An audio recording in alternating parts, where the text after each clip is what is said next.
கிருபையால் நிலை நிற்கிறோம், தேவ கிருபையால் நிலை நிற்கிறோம், கிருபையால் நிலை நிற்கிறோம், தேவ கிருபையால் நிலை நிற்கிறோம். கிருப கிருப கிருப கிருப கிருப கிருப கிருப கிருப கிருப கிருப கிருப கிருப கிருப கிருப கிருப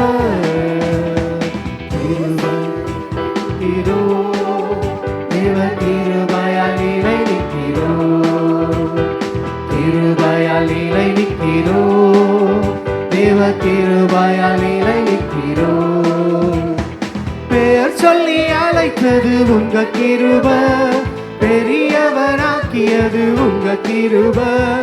பெயர் சொல்லி அழைத்தது உங்க கிருப, பெரியவனாக்கியது உங்க கிருப. கிருப கிருப கிருப கிருப கிருப கிருப கிருப கிருப கிருப கிருப கிருப கிருப கிருப கிருப. கிருபையால் நிலை நிற்கிறோம், தேவ கிருபையால் நிலை நிற்கிறோம், கிருபையால் நிலை நிற்கிறோம், தேவ கிருபையால் நிலை நிற்கிறோம். உங்க கிருப, நித்தியத்தில் சேர்ப்பது உங்க கிருப, நீதிமானாக்கியது உங்க கிருப, நித்தியத்தில் சேர்ப்பது உங்க கிருப. கிருப கிருப கிருப கிருப கிருப கிருப கிருப கிருப கிருப கிருப கிருப கிருப கிருப கிருப. கிருபையால் நிலை நிற்கிறோம், தேவ கிருபையால் நிலை நிற்கிறோம், கிருபையால் நிலை நிற்கிறோம், தேவ கிருபையால் நிலை நிற்கிறோம். நீக்கியது உங்க கிருப, காயங்களை ஆற்றியது உங்க கிருப, கட்டுகளை நீக்கியது உங்க கிருப, காயங்களை ஆற்றியது உங்க கிருப. கிருப கிருப கிருப கிருப கிருப கிருப கிருப கிருப கிருப கிருப கிருப கிருப கிருப கிருப.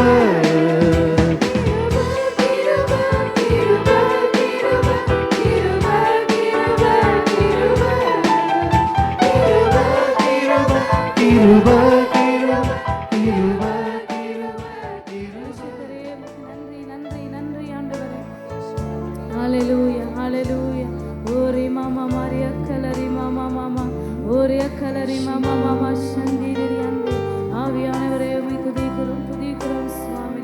என் பரிசுத்தரே உமக்கு நன்றி நன்றி ஆண்டவரே. ஆமென். உமக்கு நன்றி நன்றி நன்றி ஆண்டவரே.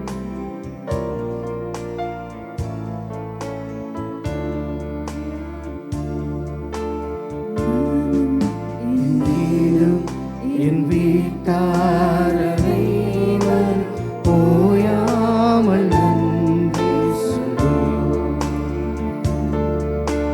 நானும் என் வீடும் என் வீட்டாரை ஓயாமல் நன்றி சொல்லுவோம். ஒரு கரும்போல காத்தீரே நன்றி, என்னை சிதையாமல் சுமந்தீரே நன்றி, என்னை கரும்போல் காத்தீரே நன்றி, என்னை சிதையாமல் சுமந்தீரே நன்றி. எபினேசரே எபினேசரே, இந்நாள் வரை சுமந்தவரே, எபினேசரே எபினேசரே,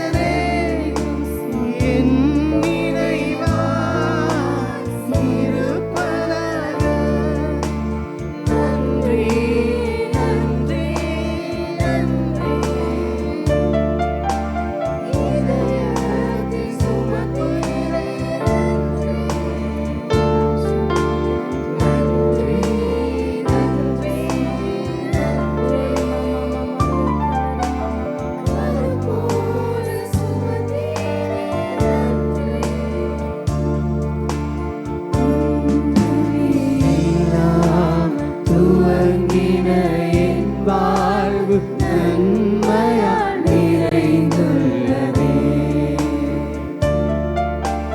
ஒன்றுமே இல்லாமல் துவங்கின என் வாழ்வு நன்மையால் நிறைந்துள்ளதே. ஒரு தீமையும் நினைக்காத நல்ல ஒரு தகப்பன் உம்மை போல இல்லை. ஒரு தீமையும் நினைக்காத நல்ல ஒரு தகப்பன் உம்மை போல இல்லை.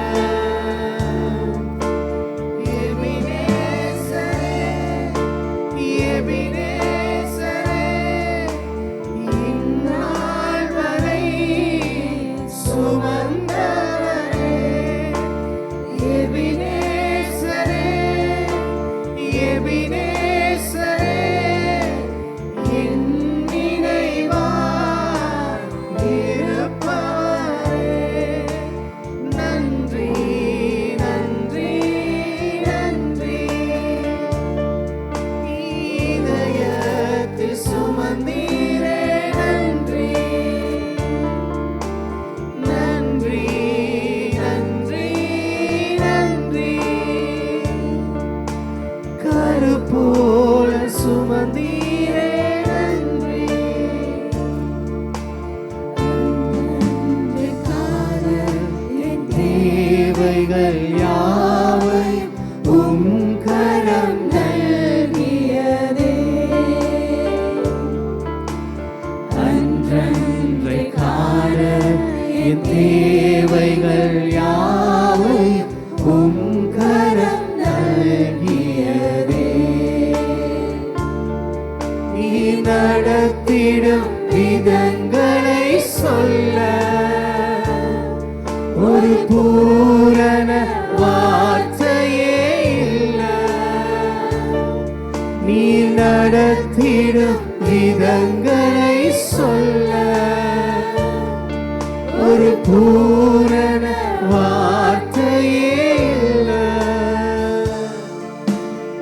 எபினேசரே, எபினேசரே, இந்நாள் வரை சுமந்தவரே. எபினேசரே, எபினேசரே, என் நினைவாய் இருப்பவரே. நன்றி, நன்றி, நன்றி. இதயத்தில் சுமந்தீரே நன்றி.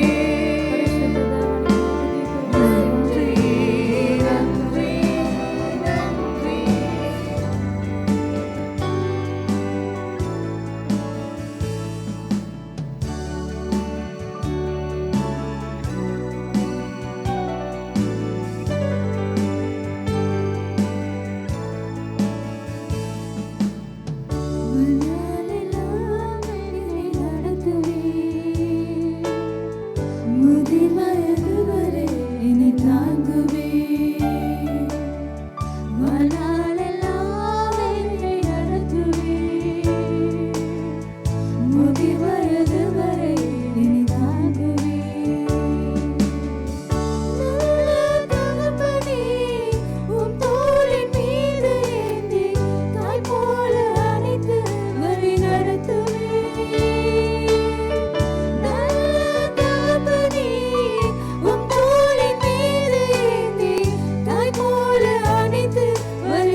உறவுகள் கலந்தாலும்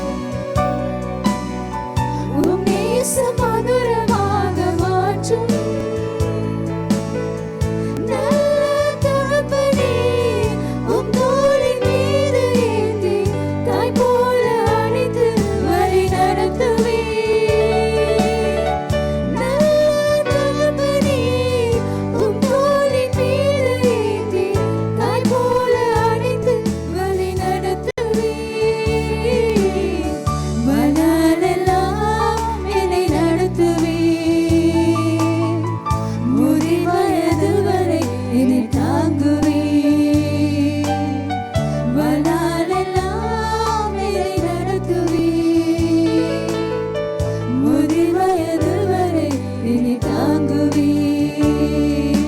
தனநானா தனனன தனநானா தனனன தனநானா தனனன தனனன. நாங்கள் புரட்டிக் கொள்ளுவோம். ஆதியாகமம் 26ஆம் அதிகாரத்திலே 12வது வசனத்தை நாங்கள் வாசிப்போம். ஆதியாகமம் 26 12வது வசனத்தை நாங்கள் வாசிப்போம். இசாக்கு அந்த தேசத்தில் விதை விதைத்தான். கர்த்தர் அவனை ஆசிர்வதித்ததினால் அந்த வருஷத்தில் 100 மடங்கு பலன் அடைந்தான். ஆமென். ஈசாக்கு அந்த வருஷத்திலே விதை விதைத்தான். கர்த்தர் அவரை ஆசீர்வதித்தபடியினாலே நாங்கள் காணுகின்றோம் அவரை 100 மடங்காய், ஏன்னா கர்த்தர் அந்த பலனை அவன் பெற்றுக்கொண்டான் என்று சொல்லி நாங்கள் வாசிக்கின்றோம். நாங்கள் ஜெபம் செய்வோம். மகா இரக்கம் இருந்த நல்ல தகப்பனே, ஆண்டவரே, இந்த அருமையான இந்த நாளுக்காக உம்மை ஸ்தோத்திரிக்கிறோம். இந்த நாளிலே ஆண்டவரே, உம்முடைய வார்த்தையின்படி கர்த்தாவே நாங்கள் நடக்க எங்களுக்கு உதவி செய்யுங்க. உம்முடைய வார்த்தையை நாங்கள் அறிந்து அதற்கு நாங்கள் கீழ்ப்படிந்து உம்முடைய ஆசீர்வாதங்களை பெற்றுக்கொள்ள எங்களுக்கு உதவி செய்யுங்கப்பா. எல்லா துதிக்கான மகிமை உமக்கே செலுத்தி எங்கள் மீட்பர் இரட்சகருமாகிய இயேசுவின் நாமத்தினாலே செபிக்கிறோம் நல்ல பிதாவே. ஆமென், ஆமென். நாங்கள் காணுகின்றோம் இந்த இடத்துல ஈசாக்கு அந்த தேசத்திலே விதை விதைத்தான். கர்த்தர் அவனை ஆசீர்வதித்தினாலே அந்த வருஷத்திலே 100 மடங்கு பலன் அடைந்தான் என்று சொல்லி நாங்கள் இந்த இடத்திலே வாசிக்கின்றோம். நாங்கள் ஆசீர்வாதத்தை இந்த இடத்திலே காணுகின்றோம். அவன் விதை விதைத்து 100 மடங்கு அதில் ஆசீர்வாதங்களை பெற்றுக்கொண்டான். எனக்கு அருமையானவர்களே, தேவ பிள்ளைகளாக நாங்கள் உண்மையாகவே நாங்கள் ஆசீர்வாதங்களை பெறுவதற்கு ஆவல் உள்ள பிள்ளைகளாய், ஆசை உள்ள பிள்ளைகளாய் இருக்கின்றோம். நாங்கள் அநேகமாக ஆசீர்வாதத்தை விரும்புகிறோம். இவ்விடத்திலே ஆசீர்வாதத்தை விரும்பாதவர்கள் ஒருவருமே இல்லை. ஆமேன். எத்தனை பேர் சொல்றீங்க? ஆமேன், ஹல்லேலூயா. எனக்கு அருமையானவர்களே, நாங்கள் ஆசீர்வாதத்தை விரும்புகிறவர்கள். எப்படியாவது நாங்கள் ஆசீர்வாதத்தை பெற வேண்டும், எப்படியாவது என்னுடைய இந்த சூழ்நிலை மாற வேண்டும், நாங்கள் ஆசீர்வாதத்தை விரும்புகின்றோம். ஆனாலும் அந்த ஆசீர்வாதம் எங்களுக்கு எப்படி கிடைக்கிறது? நாங்கள் அந்த ஆசீர்வாதத்துக்காக அந்த காரியங்களை பெறுவதற்கு நாங்கள் என்ன செய்ய வேண்டும்? நாங்கள் கர்த்தருடைய அதாவது சமூகத்துக்கு வந்தால் போதுமா? நாங்கள் ஞாயிற்றுக்கிழமை ஆராதனைக்கு வந்தால் ஓகே, எங்களுக்கு ஆசீர்வாதம் வந்துடும் அப்படின்னு நாங்கள் நிறைய கிறிஸ்தவர்கள் நினைக்கிறாங்க. நிறைய கிறிஸ்தவங்க நினைக்கிறாங்க நாங்கள் ஞாயிற்றுக்கிழமை ஆலயத்துக்கு வந்தால் போதும், ஏதோ ஒரு காணிக்கையை நாங்கள் கொடுத்துட்டு கரங்களை உயர்த்தி அல்லேலூயா சொல்லிட்டு போனால் ஓகே, நான் தேவ பிள்ளை, நான் ஆசீர்வதிக்கப்படுவேன், அப்படியே இருந்து அப்படியே பரலோகத்துக்கும் போயிடுவேன் அப்படின்னு நாங்கள் நினைக்கிறோம். இல்லை, நிச்சயமாக இல்லை. எனக்கு அருமையானவர்களே, நீங்கள் அப்படி நினைத்து கொண்டிருப்பீங்களோ ஏமாந்து போகாதீர்கள், மோசம் போகாதிருங்கள்.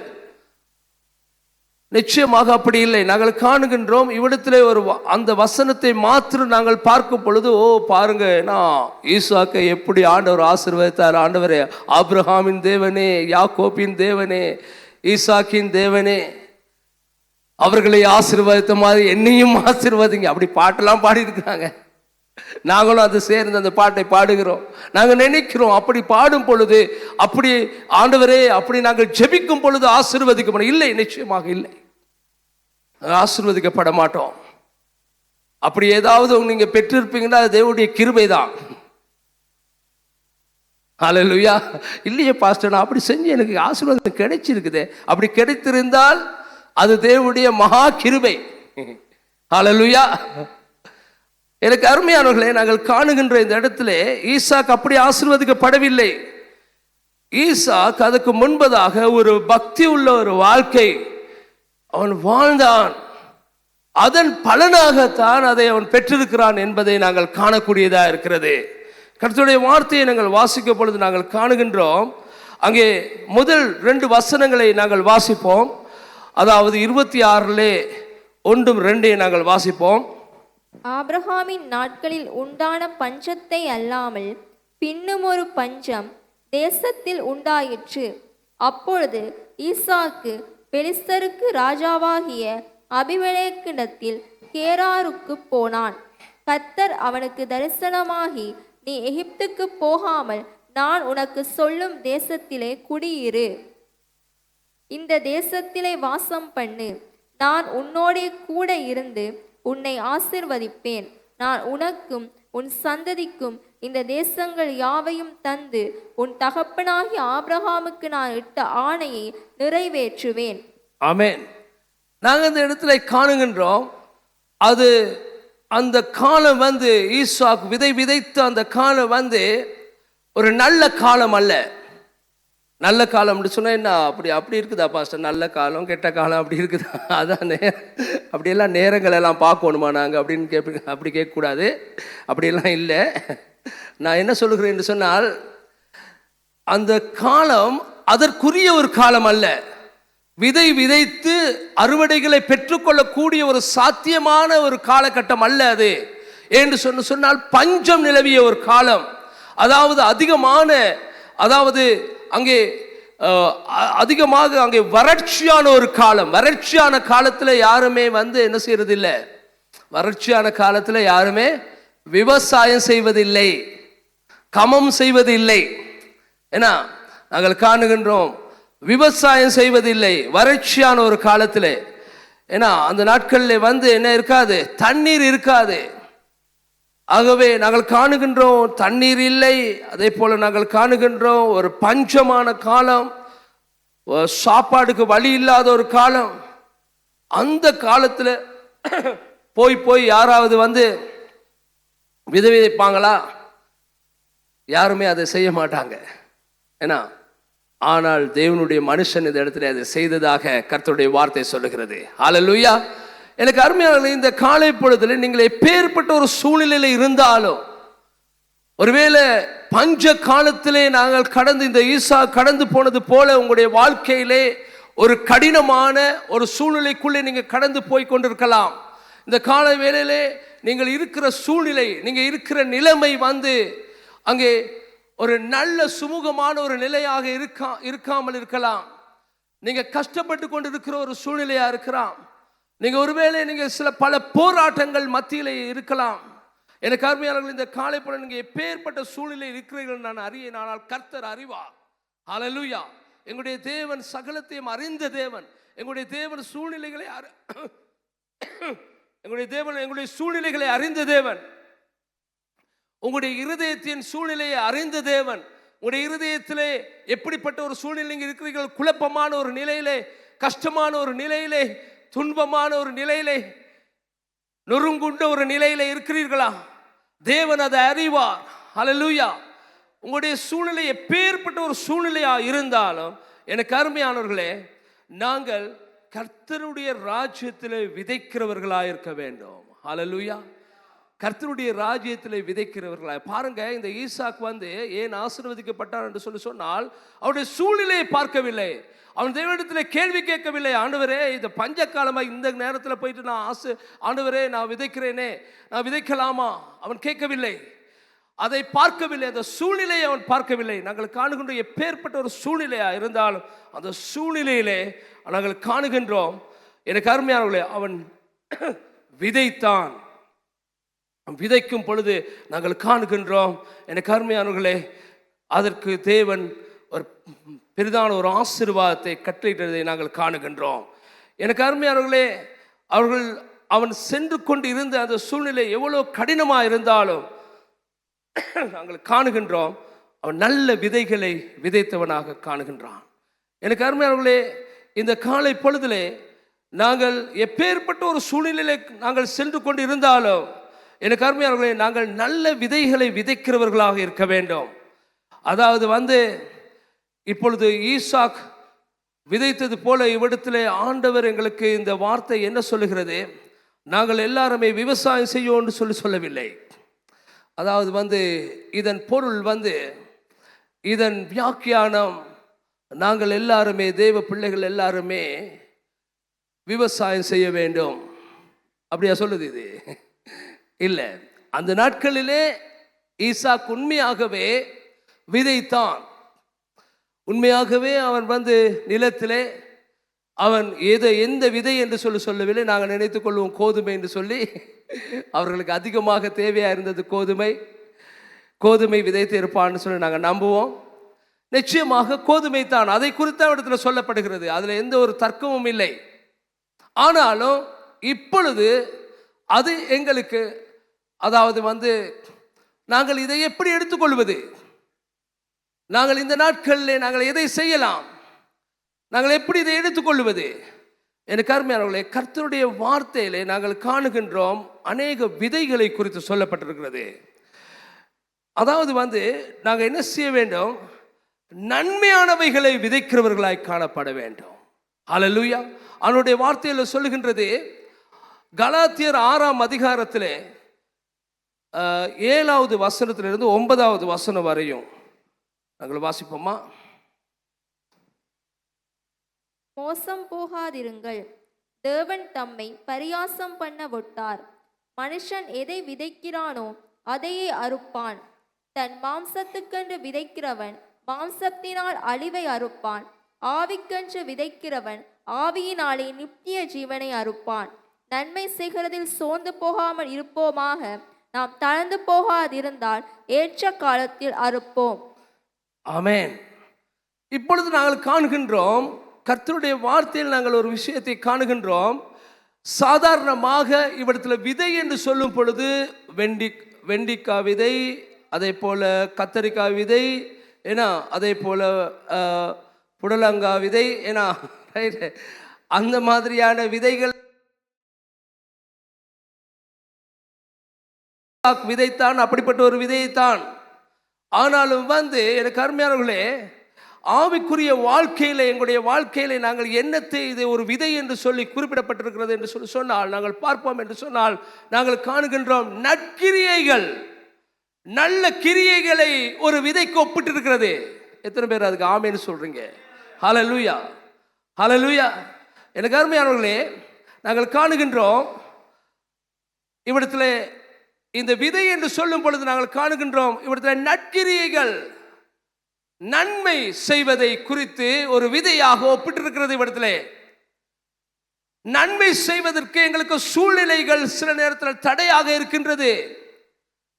நான் நன்மையை இனி செய்ய மாட்டேன் பாஸ்டர், வேலை இல்லை, செஞ்சு வேலை இல்லை என்று சொன்னா எவ்வளோ செஞ்சாலும் நன்றிங்கிறதே காணவே காணாது. நன்றியே இல்லை இவங்களுக்கு. அதை நான் செஞ்சதை இந்த நாய்க்கு செஞ்சேன்னா நாய் வாழாட்டிக்கிட்டு போவோம். நான் இது நன்மையே செய்ய மாட்டேன், செஞ்சது போதும், செஞ்சு பட்டது போதும். ஏன்னா அப்படித்தான் அந்த வேத வசனம் சொல்லுதுன்னா நாங்கள் காண்றோம். கலாத்தி புத்தகத்தில் நாங்கள் திருப்பி இருக்க அந்த வசனத்தை வாசிப்போம். 8வது வசனம் 9வது வசனத்தை வாசிங்க. தன் மாம்சத்துக்கென்று விதைக்கிறவன் மாம்சத்தினால் அழிவை அறுப்பான். ஆவிக்கென்று விதைக்கிறவன் ஆவியினாலே நித்திய ஜீவனை அறுப்பான். நன்மை செய்கிறதில் சோர்ந்து போகாமல் இருப்போமாக. நாம் தளர்ந்து போகாதிருந்தால் ஏற்ற காலத்தில் அறுப்போம். நன்மை செய்வதிலே சோர்ந்து போகாமல் இருப்போமாக. இந்த கால வேளையிலே நாங்கள் நன்மை செய்து இந்த கால வேளையில சோர்ந்து போயிருக்கிறீர்களா? நான் எவ்வளோ தான் இது செய்தாலும் இதுல பிரயோசனம் இல்லை, இவர்களுக்கு நன்றியே கிடையாது அப்படின்னு சொன்னா நான் உண்மையாகவே உங்களுக்கு சொல்லுகிறேன், நான் இந்த ஊழியத்தை விட்டு நான் எப்போ போயிருக்கோணும்,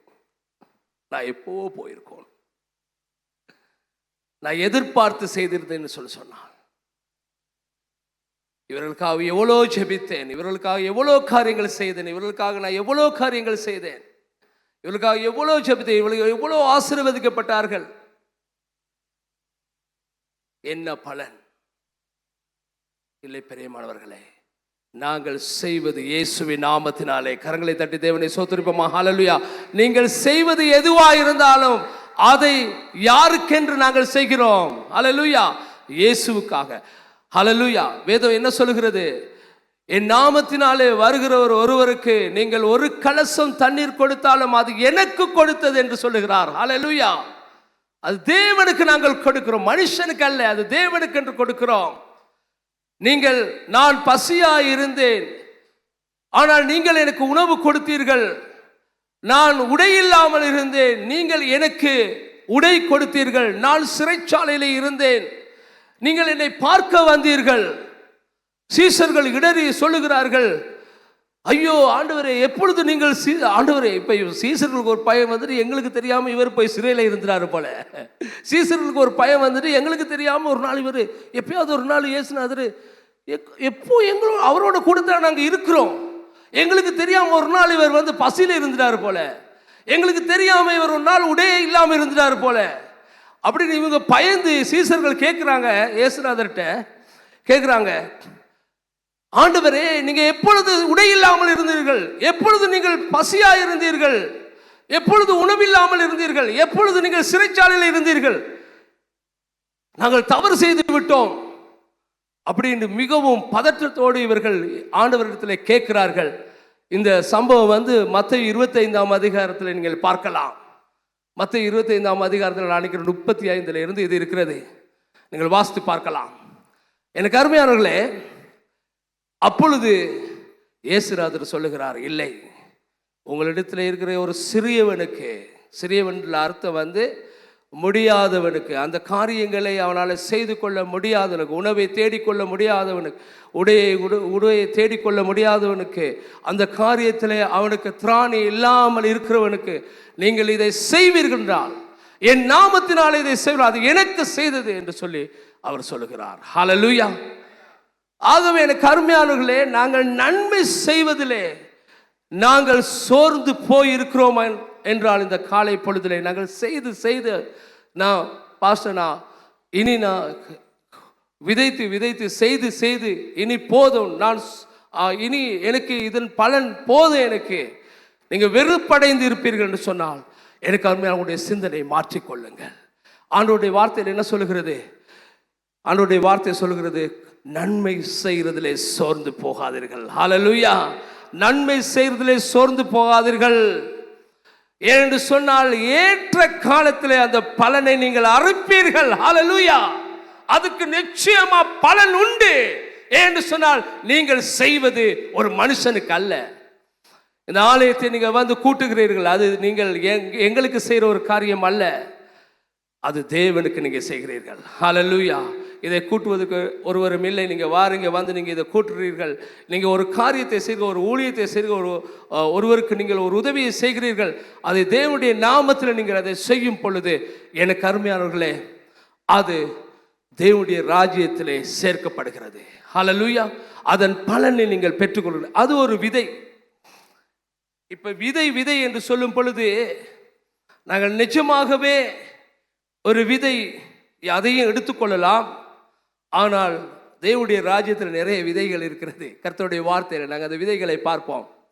இப்பொழுது நீங்கள் ஒரு புடலங்காயை, ஒரு புடலங்காய் விதையை நீங்கள் விதையுங்கள், நிச்சயமாக அதுக்கு பலனை நீங்கள் அறுத்துக்கொள்வீர்கள். உங்களுடைய வீடுகளில் நீங்கள் செய்யுங்க, விவசாயம் செய்யுங்க, கர்த்தர் உங்களை ஆசீர்வதிப்பார். அதை நீங்கள் பலனை அறுத்துக்கொள்வீர்கள், அதில் எந்த ஒரு சந்தேகமும் இல்லை. ஆனால் நான் சொல்லுகிறேன், கர்த்தருடைய ராஜ்யத்திலே காரியங்களை நீங்கள் விதைக்கும் பொழுது நிச்சயமாக அதன் பலனை நீங்கள் அறுத்துக்கொள்வீர்கள். அதை 100 தனையாக அறுத்துக்கொள்கிற நேரம் ஒன்று வரும். நாங்கள் காணுகின்றோம். அடுத்ததாக ஒரு வசனத்தை நாங்கள் வாசிப்போம். லூக் 17:6 அடுத்த விதை. விதை என்னத்துக்கு ஒப்பிட்டிருக்கிறது நாங்கள் பார்ப்போம். லூக் 17:6. அதற்கு கர்த்தர், கடுகு விதையளவு விசுவாசம் உங்களுக்கு உண்டாயிருந்தால் நீங்கள் இந்த காட்டத்தி மரத்தை நோக்கி, நீ வேரோடே பிடுங்கிண்டு கடல்லே நடப்படுவாயாக என்று சொல்ல அது உங்களுக்கு கீழ்ப்படியும். ஆமென், ஹல்லேலூயா. நாங்கள் காணுகின்றோம் கர்த்தருடைய வார்த்தை இன்னொரு விதைக்கு ஒப்பிட்டிருக்கிறது. அந்த விதை என்னவென்று சொன்னால், எனக்கு அருமையானவர்களே, அதுதான் விசுவாசம். ஹல்லேலூயா. எல்லாரும் சேர்ந்து நாங்கள் சொல்லுவோமா? விசுவாசம். எல்லாரும் சொல்லுங்க, விசுவாசம், விசுவாசம். ஹல்லேலூயா. விசுவாச வார்த்தைகளை பேசுங்கள். சூழ்நிலைகள் ஒருவேளை பாதகமாக இருக்கலாம், விசுவாச வார்த்தைகளை பேசுங்கள்.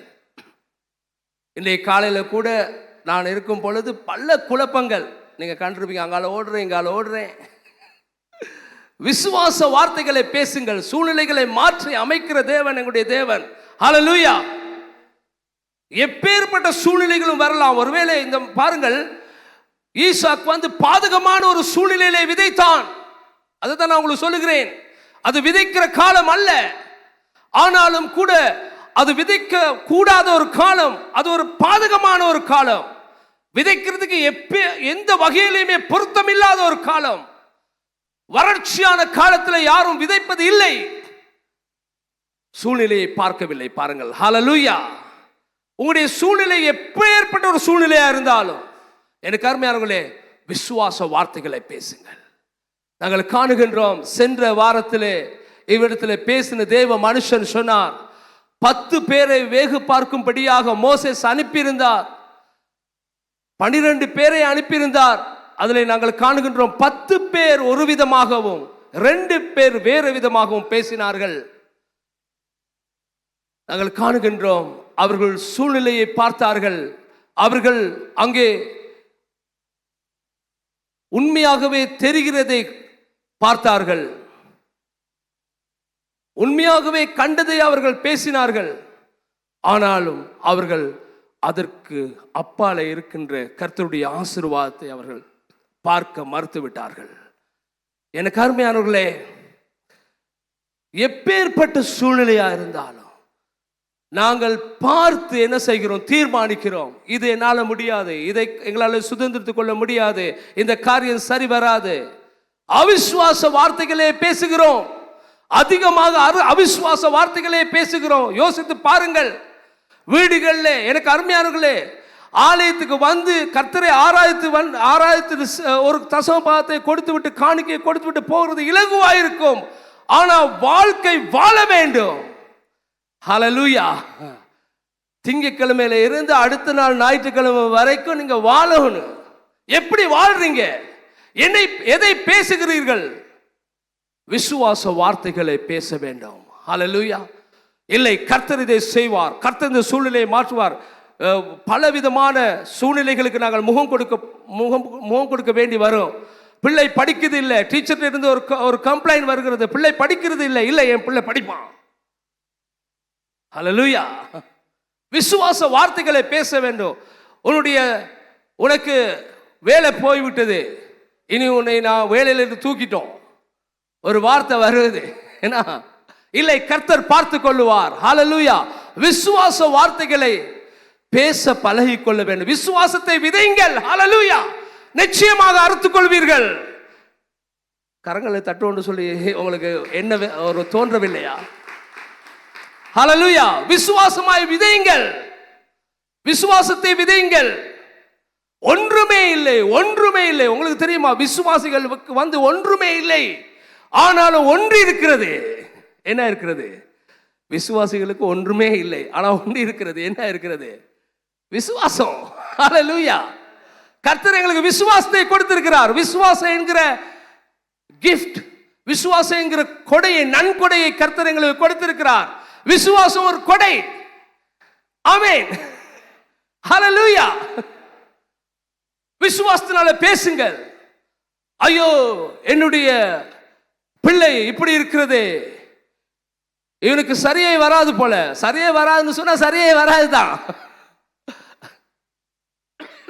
இல்லை, ஆண்டவரே, உம்முடைய வார்த்தை சொல்லுகிறது, நான் உன்னை வாளாக்காமல் தலையாக்குவேன், நீ கீழாகாமல் மேலாகுவாய். ஹல்லேலூயா.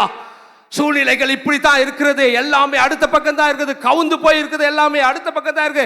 ஆனாலும் வார்த்தை இப்படி சொல்லுகிறது, நான் வார்த்தையை தான் நம்புவேன். ஹல்லேலூயா. நான் வார்த்தையை பற்றிக் கொள்வேன், நான் வார்த்தையை பின்தொடருவேன். ஹல்லேலூயா.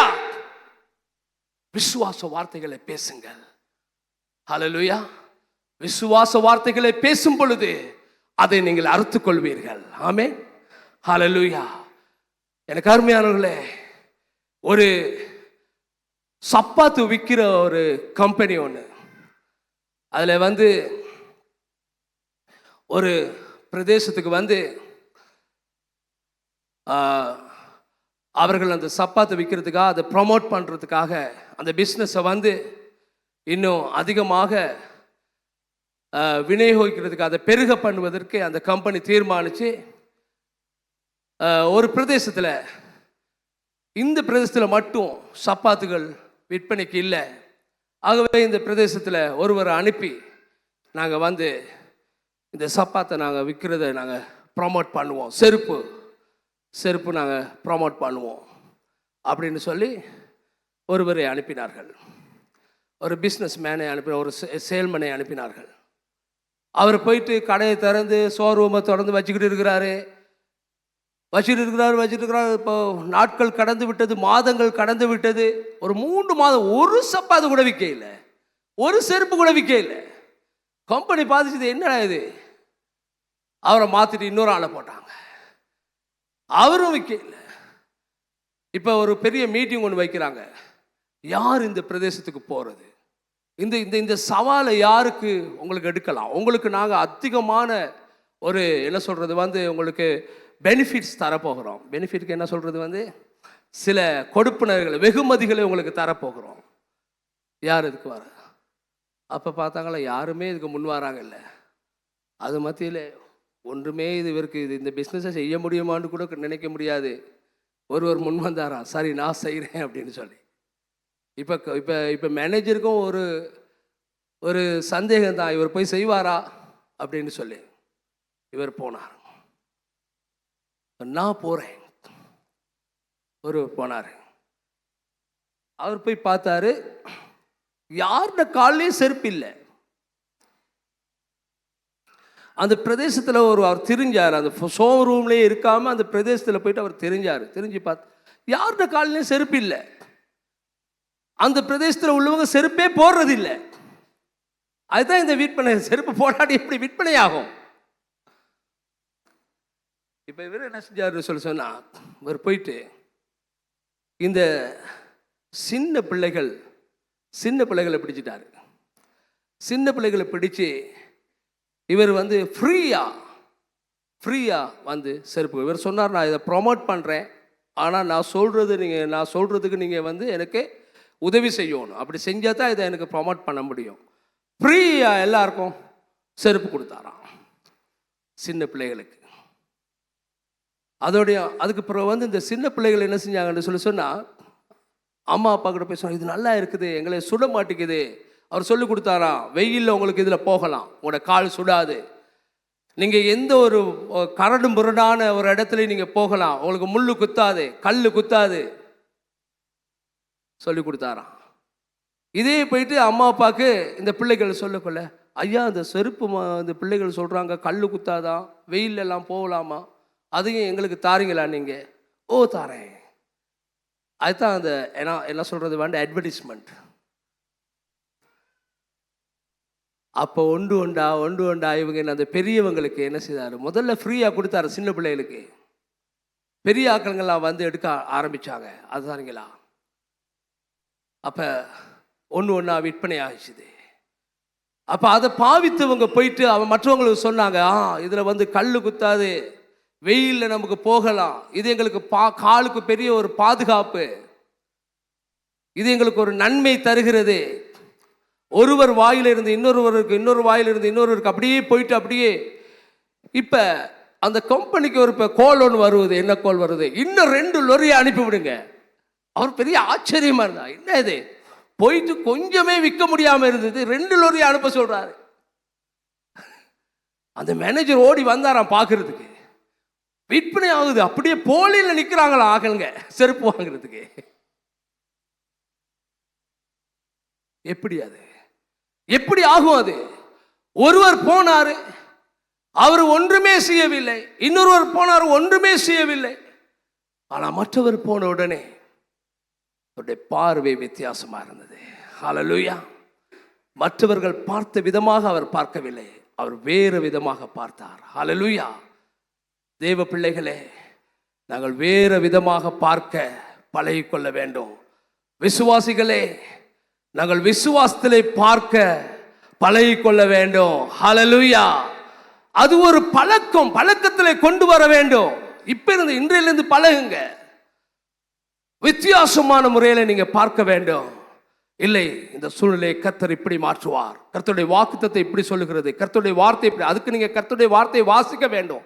கர்த்தருடைய வார்த்தையை இந்த ஞாயிற்றுக்கிழமை பிரசங்கம் பண்ணுறதுக்காக நீங்க பெரட்டீர்கள்னு சொன்னா அப்ப விசுவாசத்துல பார்க்க இயலாது. அதான் விசுவாசத்துல பார்க்கறதுக்கு எங்களுக்கு வார்த்தை இல்லையே.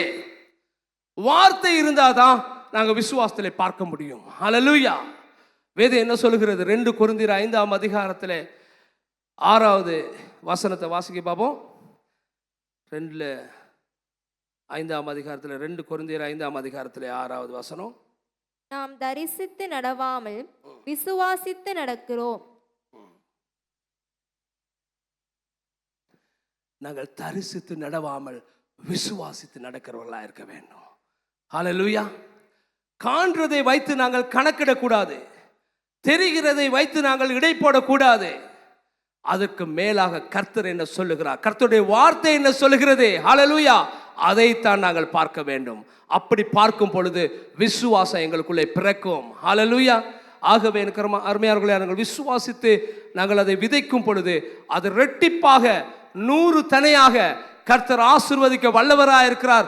கரங்களை தட்டி நாங்கள் தேவனை ஸ்தோத்திரிப்போம். ஹல்லேலூயா. அடுத்ததாக நாங்கள் காணுகின்றோம், இந்த ஈசாக்கு என்ன செய்தார் என்று சொன்னால், நாங்கள் காணுகின்றோம் இவர் விதைத்தது மாத்திரமல்ல, நாங்கள் காணுகின்றோம் இவர் ஒரு கீழ்ப்படிவுள்ள ஒரு மனுஷனாக இருக்கிறார். எனக்கு அருமையானவர்களே, உங்களுக்கு தெரியுமா, கீழ்ப்படிதல் ஒரு ஆசீர்வாதம். ஹல்லேலூயா. கீழ்ப்படிதல் ஒரு ஆசீர்வாதம். கீழ்ப்படிங்கள் தேவ பிள்ளைகளை, கீழ்ப்படிங்கள். நான் அதிகமாக கீழ்ப்படிவேன். கீழ்ப்படிதல் ஒரு ஆசீர்வாதம். ஹல்லேலூயா. நாங்கள் காணுகின்றோம் ஆதியாகம புஸ்தகம் 26ஆம் அதிகாரத்தில் 4-5 வசனங்களை நாங்கள் வாசிப்போம். ஆபிரகாம் என் சொல்லுக்கு கீழ்ப்படிந்து என் விதிகளையும் என் கற்பனைகளையும் என் நியமங்களையும் என் பிரமாணங்களையும் கைக்கொண்டபடியினால் நான் உன் சந்ததியை வானத்து நட்சத்திரங்களைப் போல பெருக பண்ணி உன் சந்ததிக்கு இந்த தேசங்கள் யாவையும் தருவேன். உன் சந்ததிக்குள் பூமியில் உள்ள சகல ஜாதிகளும் ஆசீர்வதிக்கப்படும் என்றார். ஆமென். யார் இதை சொல்லுகிறார்? கர்த்தராகிய தேவனே இதை சொல்லுகிறார். ஹல்லேலூயா. கர்த்தராகிய தேவனே இதை சொல்லுகிறார். ஹல்லேலூயா.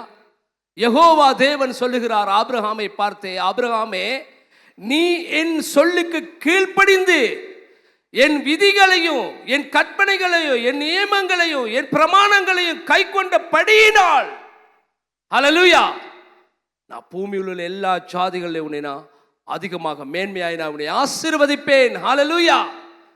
அப்ப கீழ்ப்படிதல் ஒரு ஆசீர்வாதம் தானே.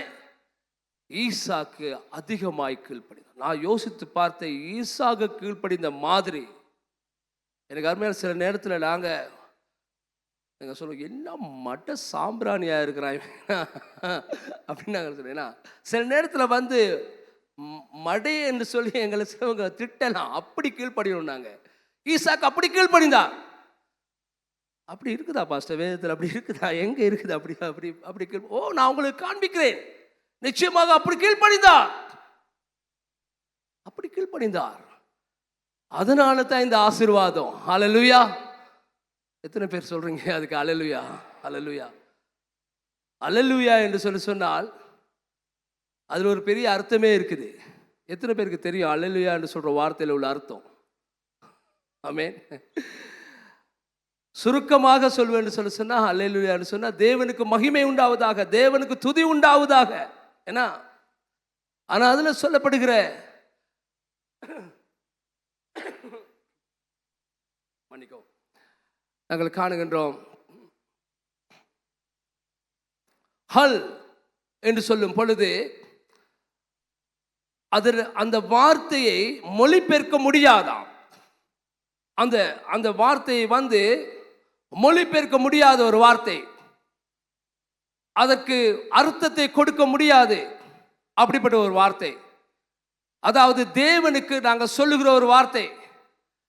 இந்த வானத்தை இந்த பூமியும் படைத்த சர்வ வல்லமை உள்ள நாங்கள் ஆராதிக்கிற எங்களுடைய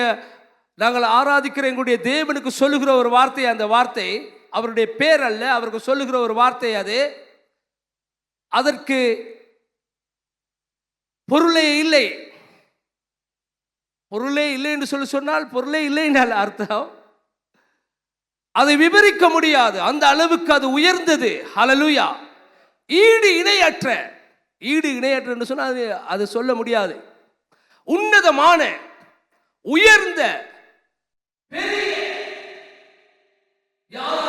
நீங்கள் அறிவீர்களா? விண்வெளியின் வரையறை. நான் சொல்றது எத்தனை பேருக்கு விளங்குது தெரியாது. வரையறை. பூமியின் இடையை அளந்திருக்கிறார்களே, சூரியனின் இடையை அலைந்திருக்கிறார்களே. ஆமென், அளந்திருக்கிறார்கள் தானே? விண்வெளியின் இடையை அலைந்திருக்கிறார்களா? விண்வெளினா என்னன்னு தெரியுமா? கிரகணம் அமைக்கப்பட்டிருக்கிற இந்த இடத்துல உள்ள இடைவெளி, பார்வெளி, அது எங்கே முடிகிறதுன்னு தெரியுமா? அதை இங்கிலீஷ்ல சொல்வார்கள் ஹொரைசன் சொல்வார்கள். அதை அளக்க முடியாது. அதுல தொங்கல் எங்க இருக்குன்னு சொல்ல முடியாது. அதாவது நான் உங்களுக்கு சொல்றேன்னு சொல்ல, அது உங்களுக்கு நான் கொஞ்சம் அதை விபரமாக சொல்றேன்னு சொன்னா, இவ்விடத்துல நீங்க காணுகிற இடத்துல சிசி கேமரா ஒன்று இருக்குது. இதை நாங்கள் நினைத்துக் கொள்வோம், இது கிரகண மண்டலம். இதுதான் கிரகண மண்டலம். இப்ப இந்த கிரகண மண்டலத்தில் இருந்து இந்த இடம் அது வரைக்கும் போகுது, இங்கால இது வரைக்கும் போகுது, அதால அங்க அந்த பக்கத்துக்கு அந்த அளவுக்கு போகுது, இது இந்த அளவுக்கு போகுது. அப்படிப்பட்ட ஒரு இடைவெளி ஒண்ணு வானத்துல இருக்குது தானே? அந்த இடைவெளி தான் விண்வெளி. நான் உங்களுக்கு சொல்றதா விளங்குதா? அதுல தொங்கல் எங்க இருக்குது? யாருக்கு சொல்ல முடியும் அதுல தொங்கல் எங்க இருக்குதுன்னு சொல்லி? அப்படி இப்படி போகும் பொழுது, இடையில நாங்க போய்கொண்டு இருக்கும் பொழுது இந்த மாதிரி இன்னொன்று தொங்கி கொண்டு இருக்கும். அப்படி 10,000 இருக்குதான். அப்படி கேலக்சி செல் 10,000 கண்டுபிடிக்கப்படாதவைகள் எத்தனை எனக்கு தெரியாது. அப்படி கிரகண மண்டலங்கள் 10,000 இருக்குதான். அப்ப கண்டுபிடிக்கப்பட்டவைகள், கண்டுபிடிக்கப்படாதவைகள் எத்தனை இருக்குன்னு தெரியாது. அப்ப அதுல உள்ள இடைவெளியை யாருக்கும் சொல்ல முடியாது. அதுல எங்கேயாவது ஒரு இடத்துல ஒரு தொங்கல் இருக்கும் என்று சொன்னால், அந்த 2 தொங்கலையும் இப்ப நாங்க உதாரணம் சொல்லுவோம்னு சொன்னால், இந்த பார்வெளியில இல்லாவிட்ட இந்த விண்வெளியில இந்த தொங்கல்ல இருந்து இது வரைக்கும் தான் அதுல தொங்கல் என்று சொன்னால், அதையும் பார்க்க பெரியவர் தான் நாங்கள் ஆராதிக்கிற தேவன். கரங்களை தட்டி தேவனை சோதரிப்போமா? அதுதான் அந்த வார்த்தையின் அர்த்தம். அவ்வளவு பெரியவர், விண்வெளியும் கொள்ளாத அளவுக்கு அவர் பெரியவர். ஹல் என்று சொன்னார். அல்லேலூயா சொல்றதுக்கு இஸ்ரவேலர்கள் பயப்படுவார்கள். நாங்க சும்மா இப்ப எல்லாத்துக்கும் தொட்டது எல்லாத்துக்கும் அல்லேலூயா சொல்றோம் இல்ல. பயத்தோடும் நடுக்கத்தோடும் அந்த வார்த்தையை நாங்க சொல்ல வேண்டும். இனிமேல் அந்த வார்த்தைக்கு பயப்படுங்கள். அல்லேலூயா என்று சொல்லும் பொழுது நீங்களும் அல்லேலூயா சொல்லக்கூடாது. அல்லேலூயா சொல்லும் பொழுது நீங்க ஆமென் என்று சொல்லுங்கள்.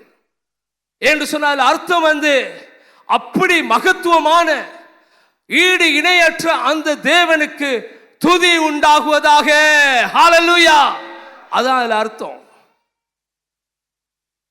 எங்களுடைய சர்வ வல்லமை உள்ள தேவனுக்கு மகிமை உண்டாகுவதாக. ஏன்னா எல் ஷடா, எல்ரோய் அப்படின்னு நாங்க சொல்லுகிறோம். அந்த தேவன் யா என்று சொல்லும் பொழுது யாவே என்று அர்த்தம். யாவே என்று சொல்றதுக்கு யாவே என்பது இஸ்ரவேலர்கள் எபிரேயர் மொழியிலே யா என்று சொல்கிற அந்த வார்த்தையை பயன்படுத்துவது தேவனுக்கு யெகோவா என்று சொல்கிற தேவனுக்கு யெகோவா என்று சொல்றதுக்கு பயப்படுவார்கள். இப்போ பாருங்க இந்த ஜனங்களை எப்படி ஆராதித்திருக்காங்க. நாங்கள்லாம் இதில் பொருள் ஒன்றும் தெரியாமல் சும்மா சொல்லிக்கிட்டு போகிறோம். எனக்கு அருமையானவர்களே, இஸ்ரவேல் ஜனங்கள் யெகோவா அப்படின்னு அவருடைய வாயினாலே உச்சரிப்பதற்கு பயப்படுவார்களாம். தேவனுடைய நாமத்தை என்று சொன்னால் அதில் 10 கற்பனையில் 4வது கற்பனை ஏன்னா என் நாமத்தை வீணாக வழங்காதிருப்ப. அதனால அவர்கள் பயப்படுவார்கள். யெகோவா என்று சொல்ற வார்த்தையை பயன்படுத்துவதற்கு பயப்படுவார்கள். அதற்கு அவர்கள் சோட்டா அமைச்சிருக்கிறார்கள், அதை சுருக்கி அமைச்சிருக்கிறார்கள். யாவே என்கிற வார்த்தை, யாவே என்று சொல்லுவது யெகோவா என்று சொல்ல ஒரே வார்த்தை தான், ஒரே அர்த்தம் தான். ஆனா அவர்கள் அதை சொல்வதற்கு பயப்படுகிறப்பனால யா, அதனால தான் ஹல்லேலூயா யா என்று சொல்லும் பொழுது யாவே என்று அர்த்தம். அப்ப கர்த்தர் என்று அர்த்தம், இயேசு என்று அர்த்தம். ஹல்லேலூயா. எனக்கு அருமையானவர்களே, அப்ப கர்த்தராகிய தேவனுக்கு துதி உண்டாவதாக, கர்த்தராகிய தேவனுக்கு மகிமை உண்டாவதாக. ஹல்லேலூயா. எனக்கு அருமையானவர்களே, அதை நாங்கள் அப்படி சொல்ல வேண்டும். நான் இப்ப அல்லேலூயா சொல்ல நீங்க என்ன சொல்லணும்? ஆமென். நீங்களும் அல்லேலூயா சொல்றது இல்லை. அல்லேலூயா, அல்லேலூயா, அல்லேலூயா. நாங்கள் காணுகின்ற இந்த இடத்துல வெகு சீக்கிரமாக நாங்கள் இதை நிறைவு செய்ய போகிறோம். நாங்கள் காணுகின்ற இந்த இடத்துல ஈசாக்கு எப்படி கீழ்ப்படிந்தான். எனக்கு அருமையாளர்களே, ஆதியாகமம் 22ஆம் அதிகாரத்தில் 3வது வசனம் 7வது வசனம் வெகு சீக்கிரமாக வாசிக்க. ஆபிரகாம் அதிகாலையில் எழுந்து தன் கழுதையின் மேல் சேணம் கட்டி தன் வேலைக்காரர் 2 பேரையும் தன் குமாரன் ஈசாக்கையும் கூட்டிக் கொண்டு தகன பலிக்கு கட்டைகளையும் பிளந்து கொண்டு தேவன் தனக்கு குறித்த இடத்திற்கு புறப்பட்டு போனான். அப்பொழுது ஈசாக்கு தன் தகப்பனாகிய ஆபிரகாமை நோக்கி, என் தகப்பனே என்றான். அதற்கு அவன், என் மகனே, இதோ இருக்கிறேன் என்றான். அப்பொழுது அவன், இதோ நெருப்பும் கட்டையும் இருக்கிறது, தகன பலிக்கு ஆட்டுக்குட்டி எங்கே என்றான். அதற்கு ஆபிரகாம், என் மகனே, தேவன் தமக்கு தகன பலிக்கான ஆட்டுக்குட்டியை பார்த்துக் கொள்வார் என்றான். அப்புறம் இருவரும் கூடிப்போய் தேவன் அவனுக்கு சொல்லியிருந்த இடத்திற்கு வந்தார்கள். அங்கே ஆபிரகாம் ஒரு பலிபீடத்தை உண்டாக்கி கட்டைகளை அடுக்கி தன் குமாரனாகிய ஈசாக்கை கட்டி அந்த பலிபீடத்தை அடுக்கிய கட்டைகளின் மேல் அவனை கிடத்தினான். போதும். இப்ப ஆபிரகாம் ஈசாக்கை பார்த்து சொல்லுகிறார், ஈசாக்கு, நாங்கள் ஒரு பலி செலுத்தணுப்பா, மொரியா மலைக்கு நாங்கள் போகணும், நான் ஒரு பலி ஒன்று செலுத்தோன்னு போகிறதுக்கு வாரியா? சரியப்பா, கீழ்ப்படுகிறான், வருகிறான். இப்பொழுது இவனுக்குள்ள ஒரு யோசனை. யாருக்குள்ள? ஈசாக்குள்ள. 12 வயசு பிள்ளை, 12 வயசு பிள்ளை. ஒரு யோசனை. என்ன யோசனை? இவ்வளோ நேரம் பேச இல்லை, ரொம்ப நேரம் ரொம்ப தூரம் போயிட்டாங்க, வேலைக்காரங்களோட தூரம் போயிட்டு இப்போ தனியாக அவங்க வேலைக்காரங்களெல்லாம் வச்சுட்டு இவங்க 2 பேரும் தனியாக போகிறாங்க. இவ்வளோ நேரம் கேட்கல, வேலைக்காரங்களாம் இருக்குள்ள கேட்க இல்லை. இவருக்கு ஒரு வேலைக்காரங்களோட வரக்குள்ளேயே இவருக்கு யோசனை தான். ஆனால் அந்த யோசனையை தகப்பனோடு தனியாக வரும் பொழுது இவர் கேட்குறாரு. 3வது வசனத்தில், ஏன்னா 7வது வசனத்தில் கேட்குறாரு. என்ன கேட்குறாரு? அப்பா, எல்லாம் சரியாப்பா, இப்போ விறகு கட்டையும் இருக்குது, கத்தியும் இருக்குது, ஏன்னா எல்லாமே இருக்குது, பலி எங்க? என்ன பலியை செலுத்த போறீங்க நீங்க? பலி எங்க? இவருக்கு ஒரு யோசனை கேட்கிறாரு இவரு. அப்ப இந்த அப்பா சொல்றாரு, பலியை கர்த்தர் பார்த்து கொள்ளுவார். சரி, இப்ப இவர் போறாரு. கொஞ்சம் அப்படியே போய் கொண்டிருக்கும் பொழுது, சரி இப்போ இடம் வந்தாச்சு, விறகெல்லாம் அடுக்கிறாரு. ஆனால் அப்பவும் பலி காண இல்லை. கர்த்தர் பார்த்துக்கொள்ளணும். எங்கே கர்த்தர் பார்த்துக்கொள்றாரு? ஒரு ஆடு காண இல்லை. சரி, அதுக்கு பிறகு இவர் என்ன செய்யறாருன்னா, வேறெல்லாம் அடுக்கி முடிஞ்சு எல்லாம் செஞ்சு இப்போ தகனிக்கிறதுக்குரிய நெருப்பெல்லாம் ஆயத்தப்படுத்திட்டு இவர் என்ன செய்கிறார்னு சொன்னால் ஈசாக்குடைய கையை பிடித்து கட்டுகிறார். கட்டும் பொழுது எப்படி இருந்திருக்கும்? அப்ப என்ன செய்றீங்க? இது நீங்க தானே சொன்னீங்க கர்த்தர் பார்த்துக்கொள்வான்னு சொல்லி. பலியை கர்த்தர் பார்த்துக்கொள்ள. கர்த்தர் நானா பலி? ஏன்னா நானா ஆடு? என்னையா நீங்க பலி கொடுக்க போறீங்க? இப்படி கேட்டிருப்பாரா? கேட்டிருக்க மாட்டாரா? நிச்சயமா அவர் கேட்டிருப்பாரு. அதுதான் இடத்துல சொல்லப்படுகிறது. எனக்கு அருமையானவர்களே, ஈசாக்கு நான் நம்புகிறேன், ஈசாக்கு கேட்கவில்லை. ஹல்லேலூயா. அது ஏன் நான் அப்படி சொல்லுகிறேன் என்று சொன்னால், வேதம் சொல்லுகிறது. நாங்கள் இன்னொரு வசனத்தை வாசிப்போம். 1 பேதுரு 2ஆம் அதிகாரத்தில் 23வது வசனம் 24வது வசனத்தை வாசிப்போம்.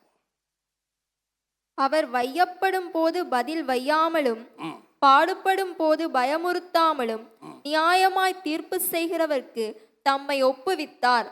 நாம் பாவங்களுக்கு செத்து நீதிக்கு பிழைத்திருக்கும்படிக்கு அவர் தாமே தமது சரீரத்திலே தம்முடைய பாவங்களை சிலுவையின் மேல் சுமந்தார். அவருடைய 22வது வசனத்தை கொஞ்சம் வாசிங்க. அவர் பாவம் செய்யவில்லை, அவருடைய வாயிலே வஞ்சனை காணப்படவும் இல்லை. 23 அவர் வையப்படும் போது பதில் வையாமலும் பாடுபடும் போது பயமுறுத்தாமலும் நியாயமாய் தீர்ப்பு செய்கிறவர்க்கு தம்மை ஒப்புவித்தார். ஏசாயா 53:6வது வசனத்தை வாசிங்க.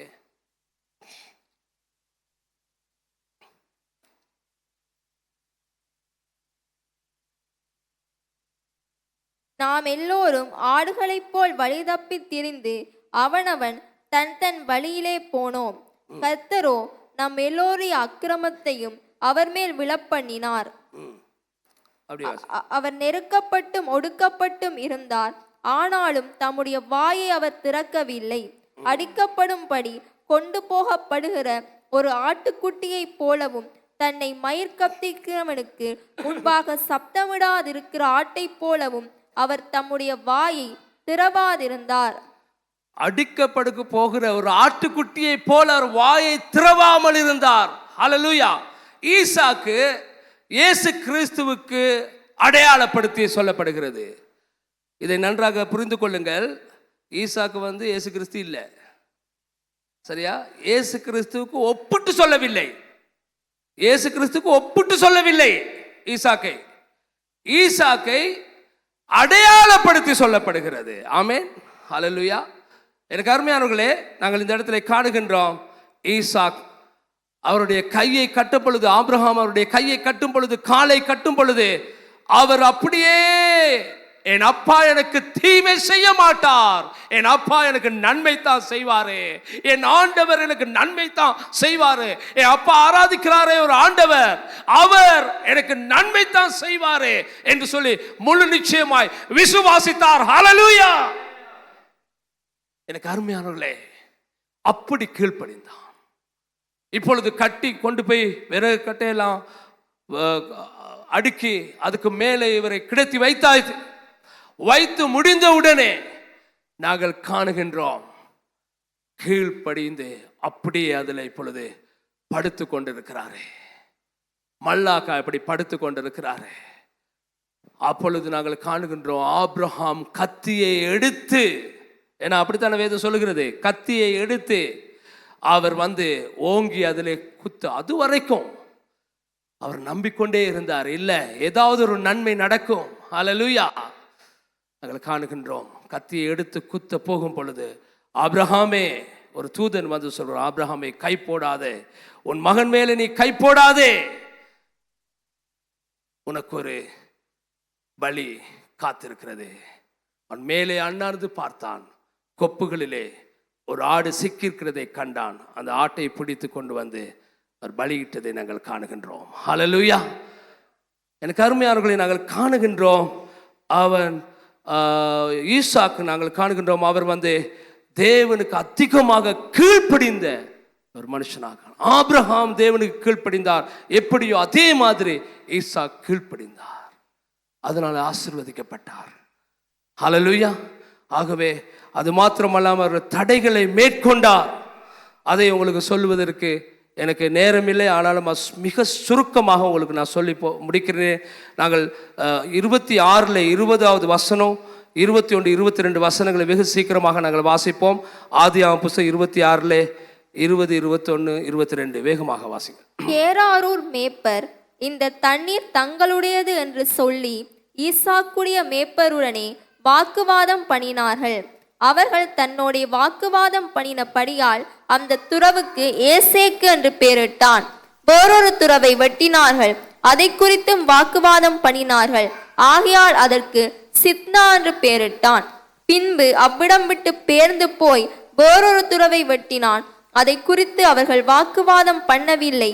அப்பொழுது அவன், நாம் தேசத்தில் பழுகும்படிக்கு இப்பொழுது கர்த்தர் நமக்கு இடம் உண்டாக்கினார் என்று சொல்லி அதுக்கு ரெஹோபோத் என்று பெயரிட்டான். நாங்கள் யாவரும் தேவனுடைய சமூகத்தில் எழுந்திருப்போம். நாங்கள் யாவரும் தேவனுடைய சமூகத்தில் எழுந்திருப்போம். பாடுகிறவர்கள் பாடல் குழுவின் முன்னாலே வாருங்கள். இந்த வேளையில் நாங்கள் காணுகின்றோம், இந்த இடத்துல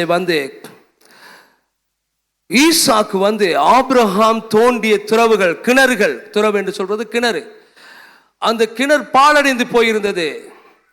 அதை மறுபடியும் அவர் தோண்டினார்.